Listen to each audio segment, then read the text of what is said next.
Salut YouTube, bienvenue dans le gros déstockage du jeudi, comme d'hab, hein, c'est la tradition.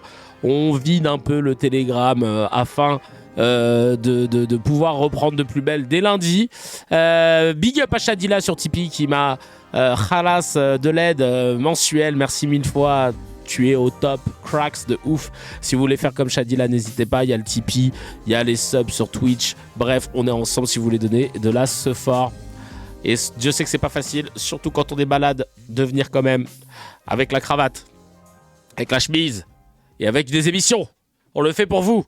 Alors, petit déstockage du Telegram avec les grosses pépites qu'on n'a pas traitées, qui ont ni queue ni tête. Ni queue ni tête.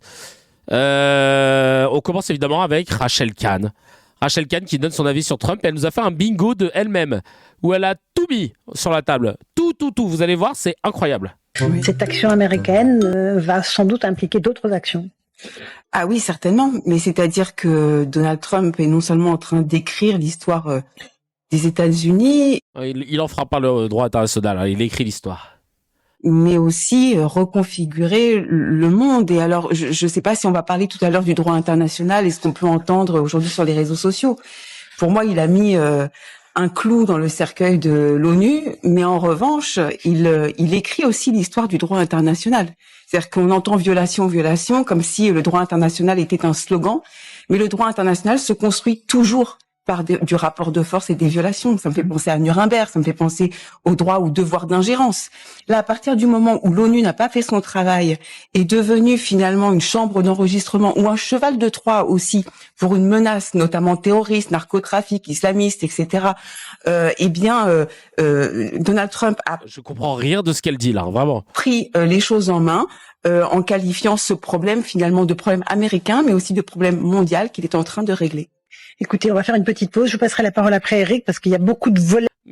Elle se dit, putain, pourvu qu'elle me pose pas de questions sur ce que je viens de dire parce que j'ai dit de la merde. À ce dossier. Par rapport à cette opération qui est un véritable séisme mondial, le positionnement de LFI, je trouve que ça donne un nouvel éclairage encore plus LFI, ça y est. Significatif de leur inhumanité. Très bien. Écoutez, voilà. Vraiment, je peux pas dire plus. Là, vraiment, j'ai tout donné là. T'as vu cette tête de... J'ai à deux doigts de placer le dôme de fer là, tu vois. Elle s'est dit putain, je vais essayer de tout placer. Non mais elle est incroyable, de médiocrité. On lui donne la parole dans le plus grand des calmes. Une folle du bus, vraiment littéralement. Le Marlis qui nous dit le tiercé dans l'ordre. Le tiercé dans l'ordre, c'est sûr, la violation que se construit le droit. Je veux bien qu'elle développe cette théorie. Ah bah oui, s'il n'y a personne pour agir comme ça, il n'y a pas besoin de poser de loi pour l'en empêcher. Mais du coup, est-il nécessaire de l'y encourager? Linda qui dit, oui, très bonne question. Son argumentaire n'a ni queue ni tête comme d'hab. Manipulateur / criminel, point. Catherine qui dit, Trump ferait mieux de s'occuper de l'affaire Epstein comme il l'avait dit. Et ces médias toujours à genoux devant les États-Unis, c'est affligeant, c'est affligeant. Gold la merde.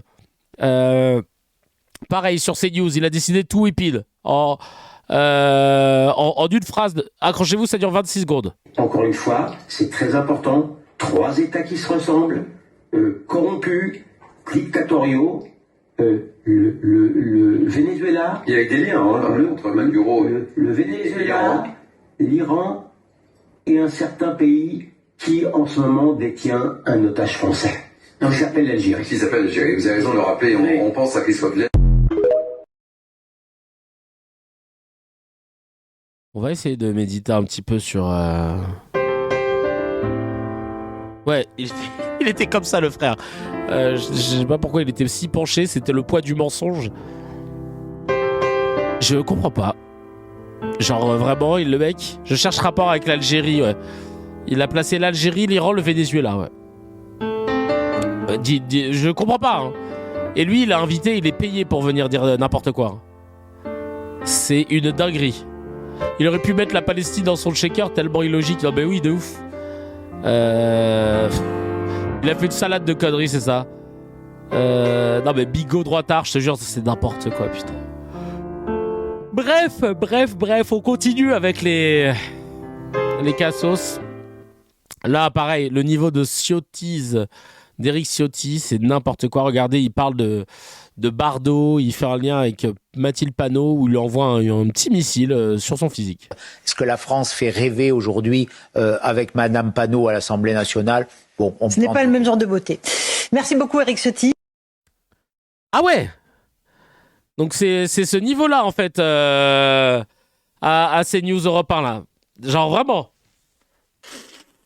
Là, gars, là vous nous obligez là. Vous voulez, c'est dingue là. Attaque physique direct, au calme. Ah bah sors d'où les trucs sur, sors d'où les trucs sur Ciotti. Vas-y, non mais oui parce que Ciotti lui c'est une gravure de mode. La professeur Xavier là, il se prend pour. Non mais vraiment genre ça c'est le niveau là. Monsieur propre, ouais, on va y aller, hein, tu vois, Chacal, ça va te faire bizarre. Hein. Franchement, c'est ouf. Ah ouais, alors, vite, vénère. Il veut qu'on parle des places de parking ou encore de sa maman, ou il dit ça ira, monsieur propre. Ah oui, c'est vrai, sa maman. Niveau de débat, -8, hein, vraiment, n'importe quoi. Et alors là, la séquence qui arrive, elle est assez incroyable. Annick Billon, sénatrice macroniste de Vendée, a lâché une dinguerie. C'est dans la riposte d'Hakim Omri que je vous invite à aller voir, que j'ai découvert cette info. Je suis sur le cul, trigger warning pédophilie. Hein. Ces sociétés et qui estiment déjà, cousine, coupe le téléphone. Il peut y avoir des enfants qui sont consentants et ça faut pas l'oublier. Donc déjà un seuil c'est un progrès. Et lorsque je vous pardon, excusez-moi. Vous pouvez redire? Qui sont consentants et ça faut pas l'oublier. Il peut y avoir des enfants qui sont consentants et ça faut pas l'oublier. Pardon, on va la remettre. Hein. Il peut y avoir des enfants qui sont consentants et ça faut pas l'oublier. Ok. Starfallah ya Rabbi. Non mais enfermez-la de ouf. On va voir c'est quoi la suite là. J'espère qu'elle va dire non, je déconne. Je sais pas. Donc déjà un seuil c'est un progrès. Et lorsque je vous dis qu'il peut y avoir des relations entre de très jeunes adultes et des adolescents, eh bien oui, lorsque vous avez un jeune adulte de 17 ans qui va avoir une relation sexuelle avec un autre enfant. Un jeune adulte de 17 ans. De 14, bientôt 15 ans. Un enfant de 14, bientôt 15 ans. Mais en fait, cousine, tu veux nous... Là, t'es en train de nous parler d'une situation que tu connais, là. Genre vraiment. T'as vraiment dit ça à la télé? Il y en a un... Madame Billon. Madame Billon, excusez-moi. Non, excusez-moi, Madame Billon. Là, c'est Bruce Toussaint qui vous parle. Hein. Je suis désolé. Vous entendre dire à l'antenne que des enfants sont consentants, je suis désolé. Moi, ça me pose un problème et je suis désolé, mais ça, non. Je ne peux pas vous laisser. Je ne peux pas vous laisser dire ça. C'est votre liberté de le croire. Il date l'extrait hein, parce que Toussaint, il est plus à BFM. Mais c'est ma responsabilité. Et là, je vois en dessous, il y a écrit Covid-19. À moi de vous dire que je ne peux pas vous laisser, je ne vous censure pas. Je vous dis juste que ça me pose un problème et que ça me semble vraiment très très dérangeant de dire une chose pareille. Pardon, je vous le dis calmement. Non mais il faut pas le dire calmement, Chacal. Là, fallait la dégager. Là, fallait raccrocher direct, hein, Chacal. Alors, elle devient quoi cette sénatrice macroniste? Est-ce qu'il y avait eu des... Attends. Est-ce qu'il y avait eu des incestes? Est-ce qu'il y avait eu un truc? Est-ce qu'elle avait coulé, tu vois, au moins? C'est genre... Je sais pas. C'est grave, quand même. Je sais pas qui c'était. Je sais pas d'où elle vient. Mais c'est dingue. Et faut croire que Bruce Toussaint les attire parce que quand ils changent de chaîne, eh ben, il tombe encore sur des gens qui lui balancent des trucs comme ça. Il y a Marlise qui dit bah oui, partons du principe que les enfants sont consentants, on gagnera du temps. Mais qu'est-ce que ça va quand est-ce que ça va tourner rond? Non mais c'est dingue qu'il n'y ait pas eu de conséquences. Pour moi, ça c'est le pédale direct, la cousine là. Tu peux pas t'en sortir dans le plus grand des câbles en balançant ça. Enfin genre c'est gravissime.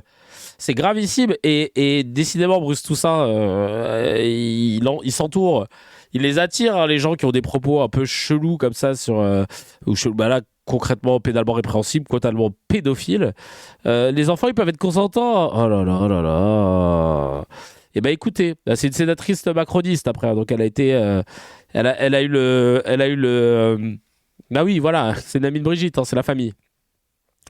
Bah écoutez là, regardez, une éditorialiste qui s'appelle Alba Ventura, et dans son édito sur Brigitte Macron, elle va avoir vraiment cette malhonnêteté de dire que y a des gens qui critiquent l'écart d'âge entre Emmanuel et Brigitte Macron. Les gens parmi lesquels certains qui ont été condamnés pour avoir dit que c'était une femme trans, etc. Et ben là, regardez comme elle parle de l'écart d'âge comme si c'était... vous allez voir, moi ça m'a choqué, mais c'est un extrait TF1, donc on va l'écouter, on va pas le regarder. C'est parti. En liberté, avec des peines de 4 mois de prison avec sursis jusqu'à 6 mois ferme pour les 10 accusés qui ont colporté des rumeurs sur Brigitte Macron. Est-ce que ça vous paraît juste ? Ce qui me paraît juste, c'est qu'ils ont été reconnus coupables d'avoir propagé donc des fake news sur Brigitte Macron. Et alors, celui qui a écopé de 6 mois ferme, c'est parce qu'il ne s'est pas présenté au procès. Et là aussi, la justice a fait ce qu'elle devait faire. Tu ne viens pas, tu prends plus cher. Dans cette affaire, vous savez, il y a les instigateurs, ceux qui sont à l'origine des images et des vidéos de harcèlement de Brigitte Macron. Et puis il y a les suiveurs, ceux qui se seraient laissés aller depuis leur canapé. C'est comme ça que l'a dit le président du tribunal. Ça en dit long quand même sur les occupations des gens. En tout cas, tout cela, la justice les a condamnés à 10 000 € d'amende parce que ça a un prix d'insulter les gens derrière leur téléphone, qui se cachent derrière leur téléphone. Et ce qui me paraît juste aussi, c'est le stage obligatoire de sensibilisation au respect de l'espace numérique. Ils vont devoir suivre ce stage à leurs frais. Voilà des gens qui sont quand même allés jusqu'à dire que l'écart d'âge entre Brigitte Macron et son mari était un crime sexuel. Alors, cousine, oui. Oui. Là, elle parle de l'écart d'âge entre Macron et sa femme. En mode, là, maintenant, tu sais, maintenant que lui, il a plus de 40 ans et qu'elle, elle en a plus de... Je sais plus quel âge, 75. Mais cousine, tu fais exprès. Quand ils se sont rencontrés, il en avait 15. Et elle avait 39 ans. Non mais... Wesh. Non mais... Elle est con ou elle est con, Alba, là? Qu'est-ce qui se passe? T'es teubé ou t'es teubé? C'est du n'importe quoi. Ou encore de la pédophilie cautionnée par l'État. Il y a même une femme parmi ces condamnés qui a réalisé, figurez-vous, une vidéo de 4 heures. 4 heures, vous imaginez le temps qu'elle y a passé. Ah ouais, donc elle a décidé de défendre la cour jusqu'au bout. Ah, je défends la cour. Moi, je veux rester au taf, je veux garder mon poste. Dans laquelle elle explique pourquoi Brigitte Macron n'a jamais existé et que son frère Jean-Michel Trogneux aurait pris son identité parce qu'il était en train de changer de sexe. Excusez-moi, mais il faut vraiment avoir une vie, ennuyeuse. Je reste poli, j'aurais pu dire emmerdante. Oh là là là là, excusez-nous, la petite cour, aïe aïe aïe, il faut pas toucher au roi et à la reine. Oh lolo. Pour inventer des histoires pareilles ou tenir des propos aussi infamants. C'est infamant, c'est infamant. C'est infamant de dire qu'ils ont un écart d'âge qui est problématique. Vraiment, c'est infamant de dire la vérité. Ça fait pitié, voyez-vous, parce que lâche-toi, vas-y, bientôt tu vas dire quoi? Allez vous faire foutre. Ce ne sont pas seulement des insultes proférées à l'encontre de quelqu'un qu'on n'aime pas. C'est pire que ça, c'est le vide, c'est l'aridité intellectuelle, c'est l'ennui, c'est la méchanceté. Non mais c'est vrai, qu'est-ce qui ne tourne pas rond pour en arriver là? Merci beaucoup. Bruce Toussaint qui doit se dire putain, ils me suivent partout, ces pédos. Non mais c'est dingue. C'est dingue. C'est dingue. Vraiment. Macron avait 14 ans quand Brigitte lui a mis le grappin dessus. Pourquoi la vérité leur fait mal? Mais oui. Mais oui. Mais Alba, je la connaissais pas, Alba Ventura. Elle est coutumier du fait. Ah bah je savais pas, tu vois. Après qu'elle ait traité des femmes de sales connes, je n'ai absolument plus rien à dire pour sa défense. Ma sororité s'arrête là, je te jure. On parlait de la Suisse et de Crans-Montana, l'incendie meurtrier qui a tué énormément de personnes, une 40 de jeunes notamment, horrible. Et d'ailleurs, toutes mes pensées aux familles des victimes. Là, il y a des gens sur CNews qui ont trouvé le moyen de ramener ça, à votre avis, à quoi? À LFI. Oui. Oui, un petit mot sur l'émotion à géométrie variable que l'on peut avoir sur ce type d'événement. C'est un événement qui est évidemment extrêmement proche de nous, qui se déroule en Suisse. Et vous le savez, dans la hiérarchie de l'information, il est normal de traiter avant tout les événements qui sont proches de nous. Visiblement, ce n'est pas la même logique pour l'ensemble des personnalités politiques. Bah oui, parce qu'en fait, vous êtes censé être journaliste, donc eux, ils ne sont pas là pour balancer de l'information. Voilà, juste déjà pour info. Parce que vous voyez, du côté de LFI, il n'y a eu aucune réaction de Jean-Luc Mélenchon, aucune réaction de Mathilde Panot, aucune réaction de Rima Hassan sur X, qui sont pourtant d'habitude si promptes à réagir et même à surréagir au moindre événement qui peut se dérouler beaucoup plus loin, notamment dans la bande de Gaza. Et effectivement... Mais oui, mais quelle hiérarchie En plus, là, je veux dire, c'est comme les gens qui te parlent à chaque fois. Et le Soudan et le machin, t'as envie de dire, mais il y a un consensus sur certaines infos où on n'entend pas des gens...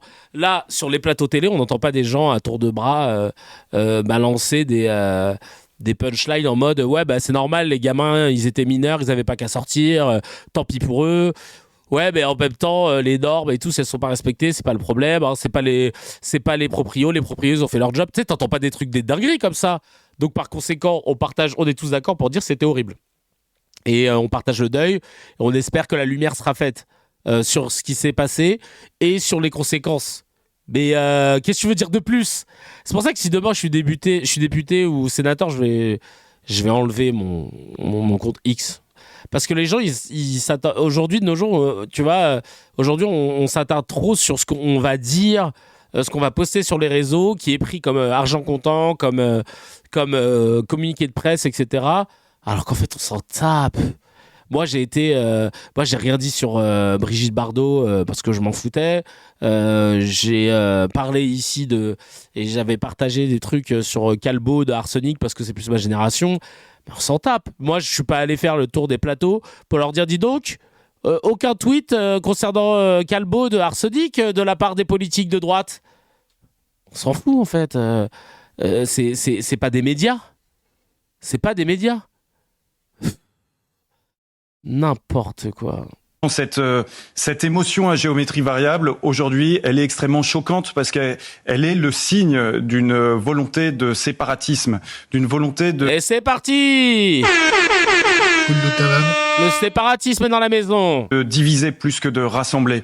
Et aujourd'hui, devant un tel drame, devant l'horreur qui vient de se dérouler, on a besoin au contraire de se sentir les uns avec les autres, de sentir qu'on est unis.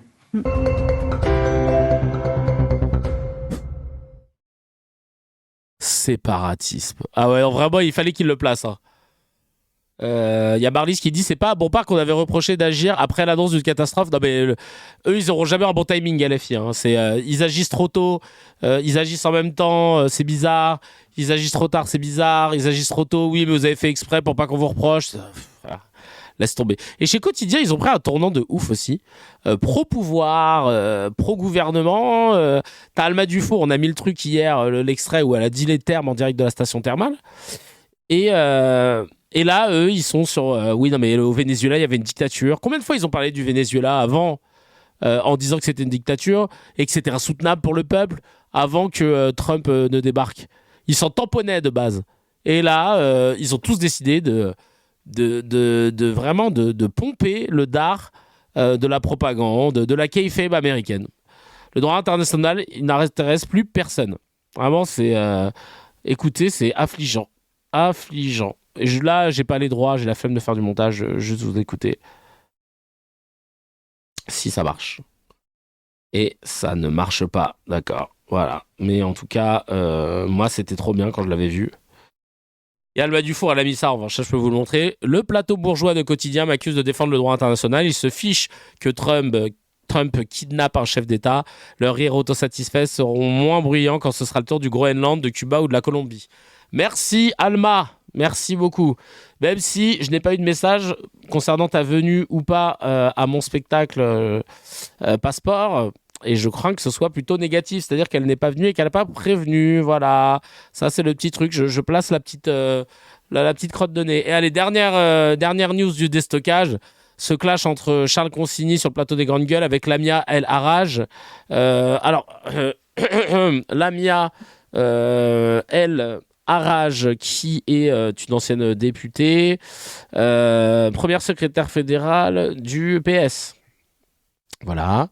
Qu'est-ce qu'elle fait ? Qu'est-ce qu'elle est en ce moment ? Elle est adjointe au maire de Paris depuis 2022. Voilà, conseillère de Paris aussi, conseillère du 20e arrondissement. Elle cumule les mandats au calme. Elle est dans le PS, ça fait plaisir. Le PS qui mange la gauche plus que caviar.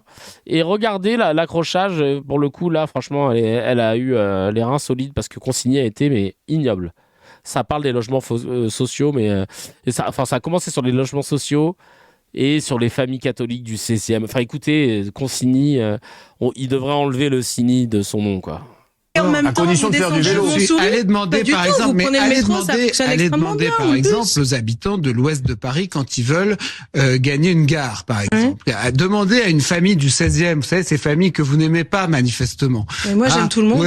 Parce qu'elles ne votent pas à gauche. Je suis pas sûr que les familles du 16, catho tradi, qui votent pas pour vous, ce soit tout à fait votre tasse de thé. Vous savez quand vous êtes élu, monsieur, quand vous êtes élu de la République, vu le sort que vous leur avez réservé, de tout le monde. Vous n'êtes pas élu que des gens que vous leur avez réservé. Je suis pas sûr que vous les aimiez beaucoup. Ni les personnes âgées d'ailleurs. Vous êtes en train de dire qu'on cible particulièrement les familles catholiques traditionnelles. Oui, quand Madame Hidalgo. C'est une accusation totalement infondée. Non, c'est une accusation qui est ressentie tout à fait par ces gens-là. Ah oui, ressentie, d'accord. Et quand Madame Hidalgo explique. Donc voilà, là on passe de fait à... Non mais c'est ressenti, et c'est ça tout le problème aujourd'hui. Hein. Écoutez bien la tournure de phrases, les mots employés, on n'est que dans l'à peu près du subjectif, mais c'est enrobé dans un packaging de... Non, c'est vrai, c'est affirmé, je suis à la télé, j'ai un costume, donc normalement c'est vrai. Quand Madame Hidalgo, écoutez, quand elle explique par exemple qu'elle va construire des HLM sur la bande de gazon, de pelouse qui existe sur l'avenue Foch, parce qu'en fait c'est pas la bande de gazon, c'est la bande de Gaza. Un symbole qui l'amuse de dire je vais mettre des HLM à ces cons de riches sur l'avenue Foch. Excusez-moi, elle assume tout à fait la détestation de certaines populations. Oui, c'est comme ça qu'elle l'a pensé en tout cas. Et c'est comme ça, que les gens. Vous êtes c'est comme ça que tout le monde le comprend. C'est comme ça que tout le monde le comprend, voilà. Quand on veut supprimer des pelouses pour faire des HLM avenue Foch, tout le monde comprend très bien pourquoi c'est fait. De faire du logement social. Oui, à la place d'une pelouse, oui, quand on prétend être écolo. Le logement social dans l'ouest de Paris, c'est pas possible, c'est ça que vous êtes en train de dire. Non. Le logement social, c'est que pour l'est de Paris. Ne vous foutez pas de ma gueule. Et les très pauvres, ils n'ont pas vocation à venir habiter à Paris. Parlez-moi correctement déjà pour commencer. Les spectateurs ne sont pas idiots. D'accord. Ils comprennent très bien la réalité de ce que vous faites. Vous n'avez pas besoin d'être vulgaire. Donc, quand on est intellectuellement vulgaire, ça suscite la vulgarité. Jean la pelouse, elle nourrit le quartier. Non mais la vie de ma mère. Quand on remplace des pelouses, oui, parce que vous prenez les téléspectateurs pour des imbéciles. Mais pas du tout. Quand on remplace des pelouses par des HLM, quand on remplace des pelouses par des HLM, mais où est-ce que des pelouses sont remplacées par des HLM ? On le fait pour adresser un message à son électorat. Le mec, il lâche pas une info sortie de son huc, et du coup, il prend ça en cheval de bataille, et puis il file tout droit, quoi. Pour dire à quel point on déteste les habitants du 16e. Et quand on est aujourd'hui une famille qui habite l'ouest de Paris, on ne peut pas aller prendre un train avec femmes, enfants. Ah oui, on y revient au début, parce que là, vous êtes allé très loin dans vos caricatures. Je suis désolé, c'est peut-être un peu trop compliqué. Oh là là. On a du mal à y aller. Méprisant. Non, c'est vous-même qui avez du mal à suivre. Bientôt vous allez me dire qu'en fait je suis une femme, donc du coup je dois être intellectuellement moins favorisée que vous. Pas du tout. Ce que je veux dire. Insupportable. Et oui, Jules, on le rajoute à la liste. Vraiment, il y a rien qui va. Il fait que dans l'émotion, que dans l'à peu près. Baba qui dit c'est vraiment une merde. Oui, le modérateur que je suis retire ce que vous venez de dire. Marlys qui dit il est fort, n'empêche, il sait ce qu'il y a dans la tête des gens, ce qui est sous-entendu, ce qui est compris, et les pensées de certains, ça force le respect, je te jure. Sombre, passionnément merdique, comme take de bout en bout. Chacal, si tu as kiffé l'épisode, appuie sur abonne-toi, mets un petit j'aime et clique sur la cloche, ça fait plaisir. Pour voir l'épisode en entier, c'est sur la chaîne CKR Replay que ça se passe. Il y a le lien dans la description et évidemment, l'épisode en entier est disponible sur toutes les plateformes de podcast, Spotify, Apple, Deezer.